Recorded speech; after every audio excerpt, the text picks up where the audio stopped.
अच्छी चल रही है। डोमेस्टिक वायलेंस का केस किया हुआ है तुम दोनों में, यहाँ पे नंगे पड़े हुए हो।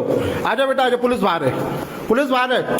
आओ, बेटी को छोड़ के आई है मैं सहेली, क्या सही है? आओ, डोमेस्टिक वायलेंस का केस है पति के ऊपर। यहाँ पे अय्याशी चल रही है होटल के कमरे के अंदर, आरजू होटल। तुम क्या सोच रहे थे बच जाएगी? आ बेटा माधव चौक, तू भी आजा आजा, तुझे पैसे चाहिए? आजा आजा आजा, आ वो थोड़ी के पुलिस बुलाओ, जो करना आजा आजा। हो गया तेरा खेल खत्म, तेरे रिश्तेदारों पे, सब पे, होटल पे। आगे मजे आगे बाथरूम में जाती है, जा जा जा। नहीं बाहर जो करना, चल आजा, बाहर आ जाओ, दोनों आ जाओ। पुलिस आ रही है, पुलिस आ रही है।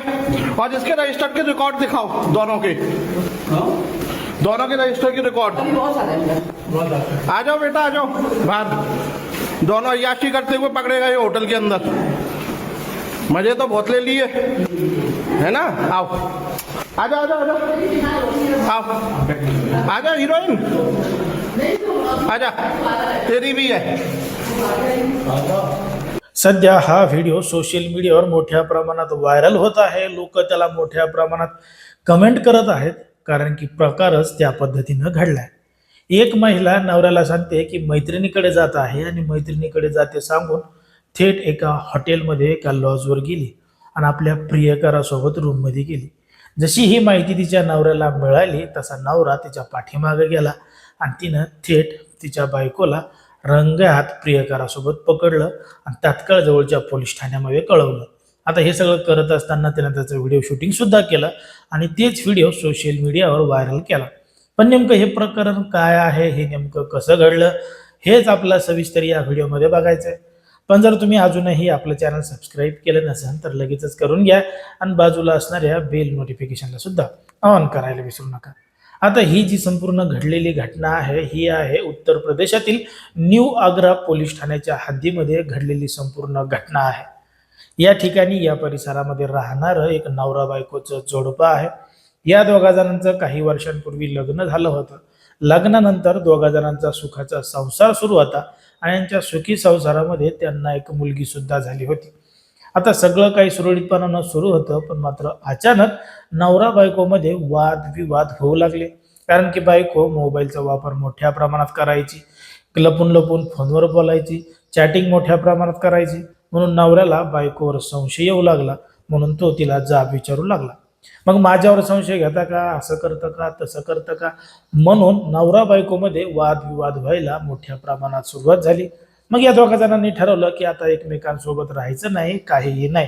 म्हणून त्या महिलेनं नवरा त्रास देत आहे म्हणून कौटुंबिक हिंसाचाराची केस नवऱ्याच्या विरोधात दाखल केली आणि केस दाखल करून सुद्धा ती नवऱ्याबरोबरच राहू लागली। एक दिवस ती नवऱ्याला म्हणली की मी आता मैत्रिणीकडे जात आहे, स्वतःच्या मुलीला सुद्धा सोबत घेऊन गेली।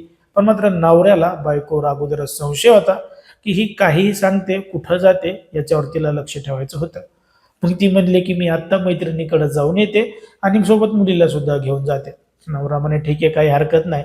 मग तिनं पोरीला सोबत घेतलं, मैत्रिणीकडे गेली, मैत्रिणीकडे काही वेळ बसली आणि मैत्रिणीकडे स्वतःच्या मुलीला ठेवलं आणि तिथून तिनं थेट एक लॉज गाठलं आणि लॉजवर थेट प्रियकरासोबत रूममध्ये गेली।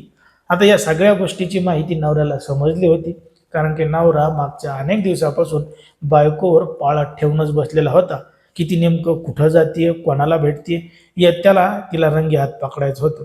अखेर ठरल्याप्रमाणे ती लॉजवर गेल्यानंतर नवरा सुद्धा त्या ठिकाणी पोहोचला आणि पोहोचल्याबरोबर त्यानं मोबाईलचा कॅमेरा सुरू केला, दोघांचं सुद्धा व्हिडिओ शूटिंग केलं आणि ते व्हिडिओ शूटिंग करून त्यानं सोशल मीडियावर व्हायरल केलं। आता हा सगळा प्रकार बघण्यासाठी आजूबाजूला मोठ्या प्रमाणात गर्दी झाली। गर्दी झाल्यानंतर तात्काळ या संपूर्ण प्रकरणाची माहिती न्यू आग्रा पोलीस ठाण्यामध्ये देण्यात आली।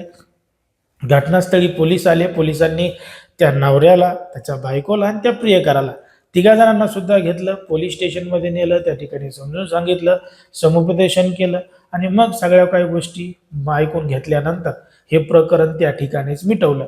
कारण की नवरा बायकोमध्ये अगोदरच केस चालू आहे, त्यामुळे प्रियकराने सुद्धा काही हस्तक्षेप केला नाही, त्यानं कोणाविरोधात लेखी तक्रार दिली नाही किंवा ह्या दोघांनी सुद्धा कोणाविरोधात लेखी तक्रार दिली नाही।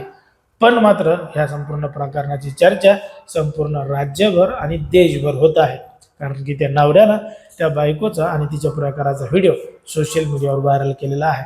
पण मात्र या पद्धतीच्या घटना सध्या समाजामध्ये, देशामध्ये आणि राज्यामध्ये मोठ्या प्रमाणात घडत आहेत. नेमकं असं का घडत असेल, तुम्हाला काय वाटतं ते तुम्ही अगदी स्पष्टपणे कमेंटमध्ये सांगा. कारण की कोणाच्याही भावना दुखावणं, कोणाचंही मन दुखावणं हा आपला उद्देश नाही. समाजामध्ये जे घडतंय, मीडियामध्ये जे दिसतंय तेच सांगायचं काम आपण या ठिकाणी करत असतो. लोकांना सावध आणि सतर्क राहणे सुद्धा आवाहन करत असतो.